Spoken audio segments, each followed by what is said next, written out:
So hi everyone, my name is Kelly, and today I'm going to talk about the power of radiation. And before I started, I'm just going to tell like a little backstory on how I'm choosing this topic. Because I'm born in Cambodia and I come to the state in 2019. And I live with my mom over there and she's still there right now. When I was over there, I talk on the phone with my friends at nighttime and stuff, or like I'm watching like a show and stuff, and I put my phone on like my bed next to me, like next to my head and stuff, because sometimes I'm sleeping without like knowing it's on. And my mom, she came into my room. She said like, oh, why you put your phone next to you? It's not good for you. It's gonna like damage your brain and stuff because of the radiation. And then I was like, okay, I'm gonna listen to you, like, it's gonna damage my brain. And I never thought of like, go search it up why my phone like have radiation and it gonna damage my brain. And then that's why I'm choosing this topic, because I wanna know like, what is the power of radiation? Like, how can it affect my brain? So, did you know that being exposed to too much radiation can damage our DNA, that can cause cancer? Does anybody know that? No. So, radiation is the energy that comes from a source and travel through space at the speed of light. And radiation can occur naturally and can be man-made. And there's two kinds of radiation. So one is the non-ionizing and the ionizing radiation. So the non-ionizing radiation different from the ionizing radiation because in the way that it acts on the material like air, water, and living tissue, because the non-ionizing radiation does not have enough energy to remove electron from atom and molecule, and that's why non-ionizing can heat up substances. Like, for example, like microwave. It can, like, instead of microwave, it oven heat water and food rapidly.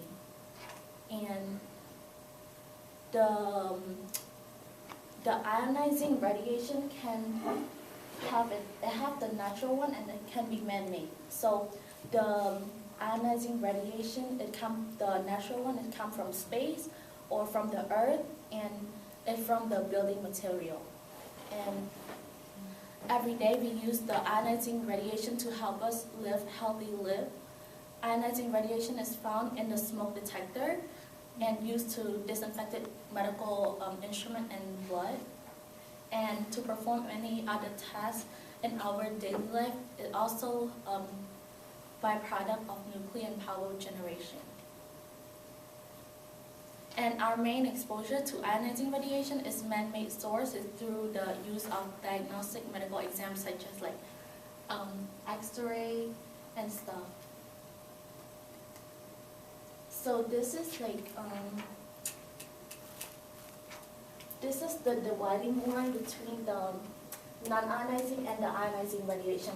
Is over here the ultraviolet radiation that it have in the tanning bed and like from the sunlight and stuff, that everyone wants to get their skin tan, so they have to do the ultraviolet radiation.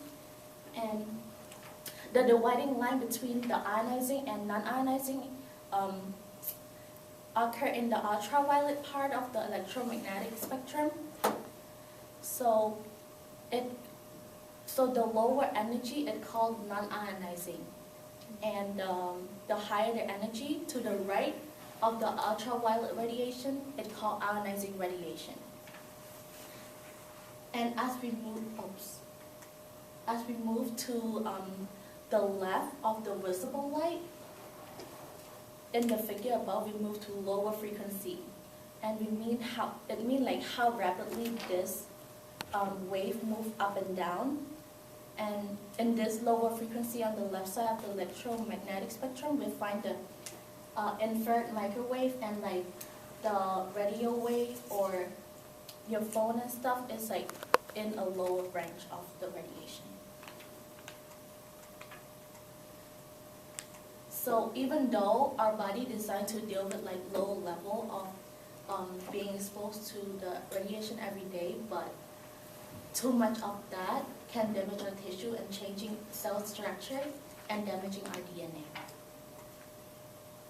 So how can radiation exposure be prevented? So you just need to like reduce how much time you stay on your phone and use a speaker mode or like a headset and test the radon level in the house and stay inside using UV protection.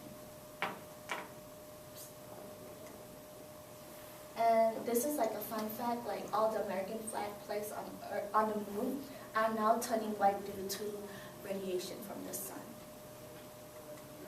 And in conclusion, so there's no study like show that using your phone like too much can cause radiation, and avoid unnecessary exposure to radiation and get the medical imaging like study like the X-ray only when you need them, and check your home for the residential radon, which increase the risk of lung cancer, and protect yourself from the ultraviolet radiation in sunlight, which increase the risk of the melanoma and other skin cancer. And this is like a little IQ quiz. So can anybody answer this question?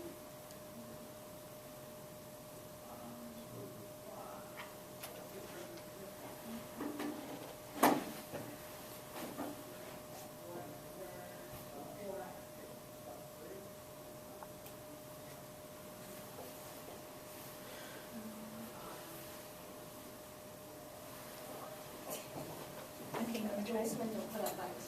Huh? So this one don't put out fires. Yeah, you got it. And that is all for my presentation today. Thank you everyone for listening.